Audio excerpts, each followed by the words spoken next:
Skin care করতে আমাদের প্রত্যেকের কিন্তু মনে থাকে না, অনেকে আবার খুব সচেতন।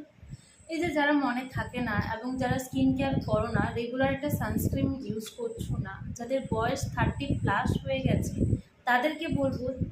এই ডায়মন্ড ইউজ করতে, যার মধ্যে আছে ডায়মন্ডের ডাস্ট, যাদের স্কিনে কালো কালো মেছে দাগ, রিঙ্কলস, হাইপার পিগমেন্টেশন, স্কিনটা ব্রাইট নেই, উজ্জ্বল নেই, তারা অবশ্যই ইউজ করা হচ্ছে ডায়মন্ড। 30+ এজ থেকে সকলেই ইউজ করতে পারে, 25+ থেকেও ইউজ করা যায়, যাদের যদি সমস্যাটা আগে দেখা দেয় বয়সের আগে। তো এটা হচ্ছে যাদের স্কিনকে ব্রাইট করতে চাইছো, উজ্জ্বল করতে চাইছো, ময়শ্চারাইজার রাখতে চাইছো, তা এটা অল স্কিন টাইপ সবাই ইউজ করতে পারে। ডায়মন্ড কিন্তু ডায়মন্ডের ডাস্ট, এটা ওরিফ্লেমের স্কিন ট্রিটমেন্ট প্রোডাক্ট, একটা ডে ক্রিম এবং নাইট ক্রিম, আমাদের স্কিনকে ময়শ্চারাইজার রাখছে, টান টান করছে, ইলাস্টিসিটি ভালো রাখছে, স্কিনকে ভালো রাখতে হেল্প করে ভিতর থেকে স্কিন